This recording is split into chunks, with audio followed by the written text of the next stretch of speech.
VSO Marketing Manager Margot Van Horn here. I've got Sheila Abate, our principal horn, calling in from New York. Thanks for joining me, Sheila. Hi, Margot. It's great to see you. So what was a typical work day like for you back before the pandemic? Okay, a normal day before the world stopped. We started at 10 a.m. I'd get up around 10. And just to defend myself there, I wouldn't get home from a show typically until 12:30, 1 a.m. the night before. So I'd get up around 10, I'd make the coffee, and I'd start a warm up on my horn that would last about an hour and a half. Get some chores done, maybe make some calls. And then around 3 o'clock, I'd go into the kitchen, I'd make my dinner. I'd put my dinner in Tupperware, and then I'd put it in a bag. And around 4:30, I'd get on a train to take me into the show. And I'd eat my dinner on the train, and I'd play a show. And then I'd go home, and next day I'd wash, rinse, repeat, do it all over again. So that is what my life was like. So what is life like now? It's a little different. It's definitely different. I'm a fan of the Silver Linings Club, so we'll paint it in a positive light.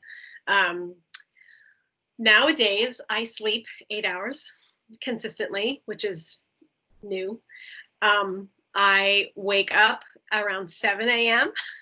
I get up early, have some coffee, and I exercise regularly, which is also new and a very welcome change. And then I will, after I'm caffeinated, I'll get on the horn and I'll spend maybe a little more time on the horn instead of an hour and a half. I'll spend more like 3 hours because I can, which is really great actually, because when you're playing gigs on a consistent basis, you always kind of have to save yourself for something. And so you can't really dive in a way that you might want to. You might want to practice more thoroughly. And I guess you have to practice more thoroughly when there are no gigs, which is the case now. And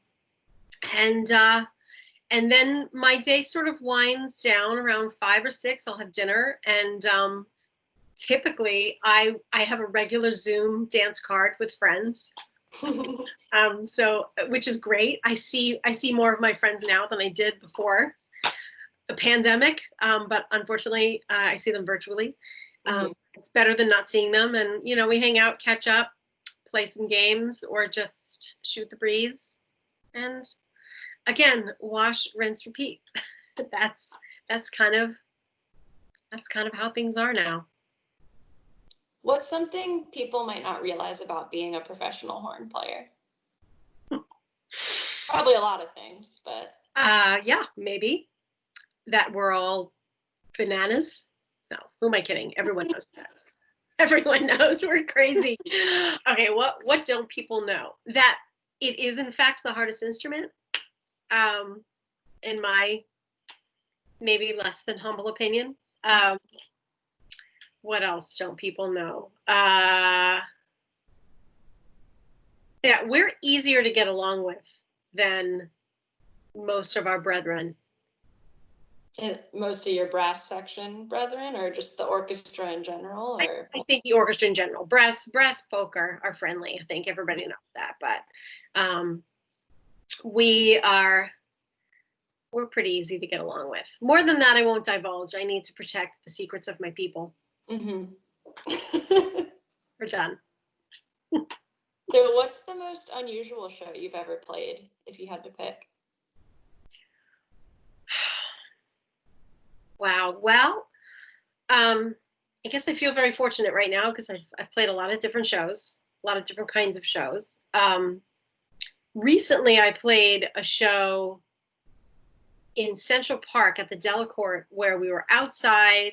We were up on scaffolding. We had to climb to get there. It was like this whole thing, but it ended up being a really cool. Once you got used to getting to your chair, it became a really cool way of being visible and being involved in the show. And another show that was really amazing for the same reason was a Broadway musical called Honeymoon in Vegas, where the band was on stage for a good portion of that show because we were sort of featured as a Vegas style band. We were on this moving platform. And there were 3 or 4 times during the show where the scrim would come up and the band would come out, and you'd have to get used to like moving and playing, and then there was this like giant screen immediately to my right because I was in the back, so you kind of I had to block out my periphery because otherwise I would have like vertigo. There's all these moving things, so yeah, those were weird gigs but memorable and super fun. When you add these other variables, it changes things up quite a bit. So last question, what's your favorite Ben & Jerry's flavor? Oh, that's easy. My favorite Ben & Jerry's flavor is Resist. Been out for a couple of years. It's a delicious means of peaceful protest. Supports some good causes, and hey, ice cream is magic. All right, well, thank you, Sheila. It's been good catching up. My pleasure, Margot. It was great to see you.